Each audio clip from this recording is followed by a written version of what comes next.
Bonjour, je m'appelle Colette. Moi, c'est Flore. Hermine, Nous allons vous lire Les rhapsodies de réalité. du pasteur Chris Oyakilome. Suivez-nous.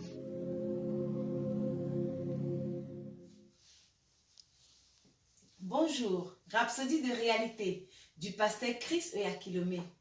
Notre thème d'aujourd'hui, une assemblée des associés du genre divin.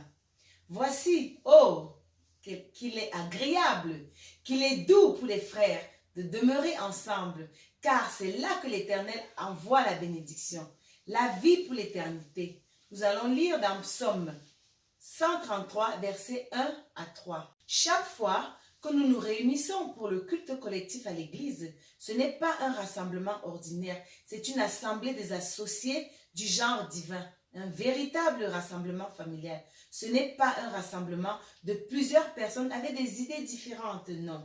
Nous sommes unis en esprit, d'une seule pensée, en présence du Saint-Esprit qui lui-même est Dieu. Je ne sais pas ce que cela signifie pour vous, mais je pense que c'est le plus beau rassemblement qui soit, mieux que tout rassemblement politique, sportif, de divertissement ou tout autre événement social. Dans notre verset, la réunion du peuple de Dieu est très profonde. Il a dit, c'est là que Dieu commande ses bénédictions. Même la vie est pour toujours. Alléluia. Comment peut-on lire cela et manquer un culte? C'est parce qu'ils ne comprennent pas le corps de Christ.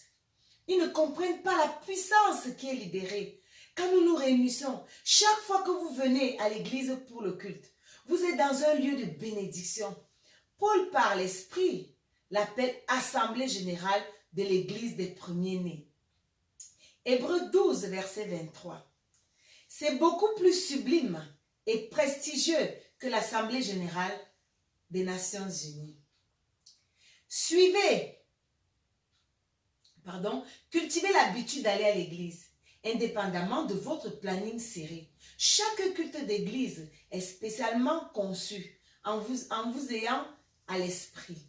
Ce sont des moments spéciaux pour la communauté fraternelle, l'apprentissage, la purification, l'édification et la glorification. Hébreux 10, verset 25 nous dit, n'abandonnez pas votre assemblée, comme c'est la coutume de quelques-uns. Soyez comme David.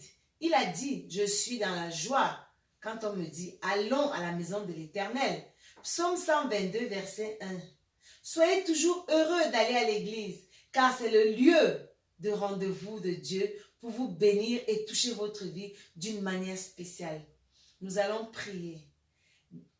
Gracieux Père, je te remercie pour l'église de Jésus-Christ, la colonne et le pilier de la vérité. Je prie pour l'église dans le monde entier, qu'il y ait l'unité, la stabilité et la croissance, alors que nous parvenons à l'unité de la foi et de la connaissance du Fils de Dieu pour atteindre la maturité. Étude approfondie 1 Corinthiens 1 verset 2. À l'église de Dieu qui est à Corinthe, à ceux qui ont été sanctifiés en Jésus-Christ, appelés à être saints, et à tous ceux qui invoquent en quelque lieu ce que soit le nom du Seigneur Jésus-Christ, leur Seigneur et le nôtre. Alléluia.